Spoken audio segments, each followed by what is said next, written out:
Good morning दोस्तों, my self Shyam और आप सभी का मेरे इस प्लेटफॉर्म पे स्वागत है। दोस्तों आज हम लोग पढ़ने वाले हैं कल्टीवेशन ऑफ गुआवा यानी कि अमरूद की खेती के बारे में हम लोग आज अच्छे से जानने वाले हैं। जो दोस्तों अमरूद है, अमरूद आपका ट्रॉपिकल फ्रूट है, ओके। और अमरूद के जो फ्रूट का टाइप है ये आपका मल्टीपल सीडेड बेरी है, ओके। और ये जो है इसका जो इन्फ्लोरेसेंस होता है उसको हम लोग साइनिस कहते हैं। और जो अमरूद का साइंटिफिक नेम यानी कि वनस्पतिक नाम है दोस्तों वो आपका है सीडियम गुआवा। और इसका जो फैमिली यानी कि परिवार कुल है दोस्तों वो है माइट्रेसी। और इसका जो क्रोमोसोम नंबर है वो है आपका 22। और जो ये ओरिजिनल प्लेस इसका जो है पेरू है, ओके। ये हो गया आपका कॉमन इसका बोटेनिकल डिस्क्रिप्शन। नेक्स्ट है जो आपके अमरूद को 17वीं सेंचुरी में पुर्तगीज इंडिया यानी कि भारत को लेके आए थे, ओके। अमरूद जो है आपका सेल्फ पॉलिनेटेड क्रॉप है। साथ ही साथ इसको उगाने के लिए 4.5 से 7.5 pH की जरूरत होता है। इस प्रकार आपका जो अमरूद है उसको हम लोग एसिडिक कंडीशन में भी ग्रो कर सकते हैं, बट ये सैलाइन कंडीशन में हम लोग इसको नहीं ग्रो कर सकते हैं, ओके। कह रहा है ऑप्टिमम टेम्परेचर इसके लिए जो अमरूद कल्टीवेशन के लिए टेम्परेचर की रिक्वायरमेंट होगा वो होगा 23 से 28 डिग्री सेंटीग्रेड, ओके। नेक्स्ट है most suitable fruit crop for jelly making. Jelly के लिए मोस्ट सुटेबल इसलिए होता है दोस्तों क्योंकि इसमें सबसे ज्यादा पेक्टिन कंटेंट होता है, ओके।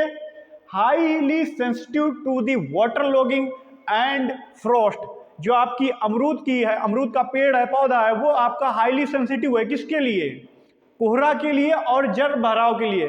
बट रेजिस्टेंस किसके लिए दोस्तों? तो वो ड्रॉट रेजिस्टेंस यानी कि अमरूद के अंदर सूखा सहन करने की क्षमता होती है, ओके।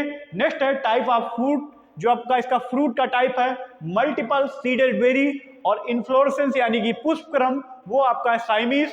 नेक्स्ट है हाईली क्रॉस पॉलिनेशन जो इसमें कर रहा है एजेंट है वो आपका है हनी बी, ओके। नेक्स्ट बात कर लेते हैं इसमें प्रोपोगेशन जो आपकी की जाती है वो आपका जो अधिकतर पॉपुलर है आपके गोवा में वो है दोस्तों स्टूलिंग, बट कॉमर्शियली प्रोपोगेटेड किया जाता है इनर्चिंग, ओके। नेक्स्ट है when propagated through seeded start bearing from 4 से 5 ईयर। जब आप सीड के द्वारा प्रोपोगेशन कर रहे हैं तब आपका जो पौधा है 4 से 5 साल में फल देना स्टार्ट करता है, ओके। नेक्स्ट है कह रहा है वेजिटेटिव मेथड से अगर हम लोग कर रहे हैं तब आपका पौधा जो है 2 से 3 साल में ही फल देने लगता है, ओके। नेक्स्ट कह रहा है रिसेंटली CISH यानी कि सेंट्रल इंस्टीट्यूट सब ट्रॉपिकल हॉर्टिकल्चर रहमान खेड़ा लखनऊ ने एक और इसकी नई मेथड मतलब प्रोपोगेशन की निकाली है वो आपकी veg grafting suitable for rapid multiplication यानी कि जल्दी के लिए वेज ग्राफ्टिंग निकाली है गोवा के लिए। कहां से निकाली गई है ये मेथड? CISH रहमान खेड़ा लखनऊ। पूछ रहा है best time of planting June to July यानी कि जब आपका बरसात मानसून सीजन चल रहा होगा तब आपका अच्छे से पौधा ग्रो कर सकता है। तो पूछ रहा है बेस्ट आप टाइम ऑफ प्लांटिंग, तब आप जून से जुलाई में पौधरोपण कर सकते हैं, ओके, पौधा लगा सकते हैं। प्लांटिंग स्पेसिंग ऑफ स्पेस कितना, प्लांट से प्लांट की दूरी स्पेस कितना रहना चाहिए? 5 metre into 5 metre, okay, square system से अगर लगा रहे हैं तब। नेक्स्ट कह रहा preferable training system open leader system मतलब सबसे अच्छा ट्रेनिंग मेथड होती है। नेक्स्ट कह रहा है Goa yield ट्राइस in a year rainy winter and summer यानी कि जो गोवा है, गोवा का कल्टीवेशन 3 बार आपका गोवा का प्लांट फसल देता है।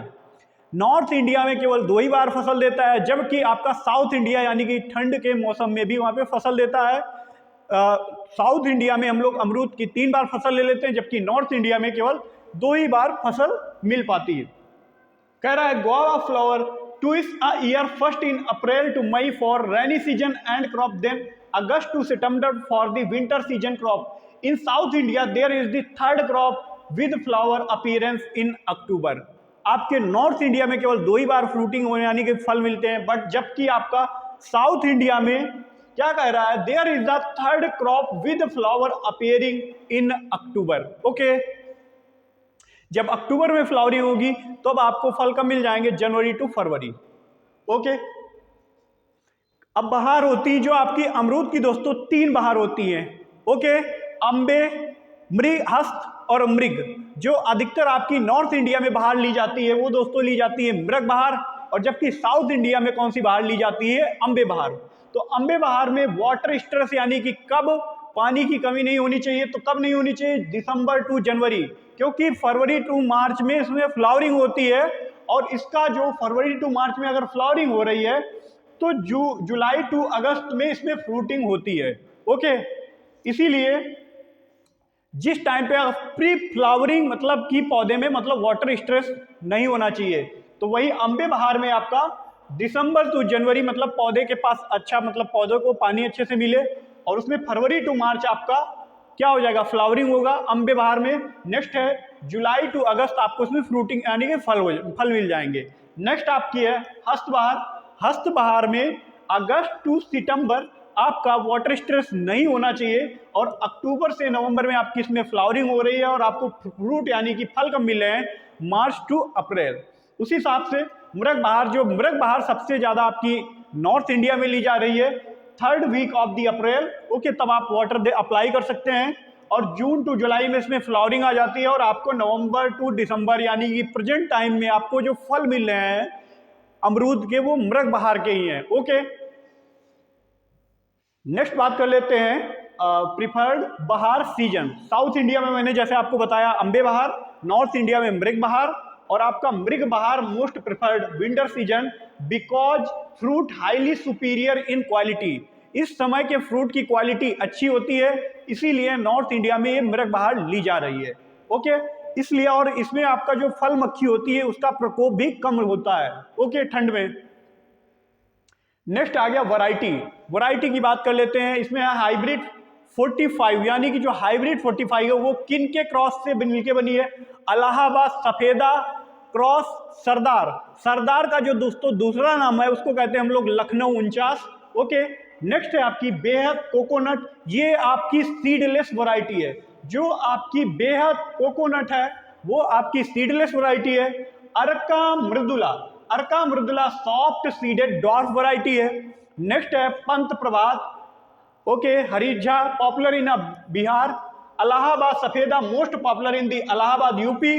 नेक्स्ट है आपकी Allahabad Surkha pink flush and large fruit variety, ये आपकी बड़ा फल होगा और पिंक फ्लश होगी। ओके, नेक्स्ट है आपकी Chittidar highest TSS guava variety और small red dot presence in skin. जो आपका चित्तीदार होगा उसके फल पे स्मॉल मतलब छोटी छोटी आपकी चित्तियां होंगी, किस कलर में होंगी, आपके लाल रंग में होंगी, और इसी फ्रूट में आपका टोटल सॉलिड सॉल्युबल होता है। ओके, नेक्स्ट है लखनऊ 49। लखनऊ 49 को हम लोग क्या कहते हैं, बोल लेते हैं सरदार भी जानते हैं।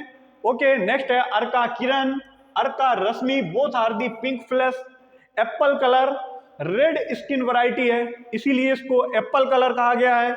ललित रेड कलर पल्प, इसका जो पल्प होगा गूदा यानी कि वो लाल रंग का होगा, किसका, ललित का।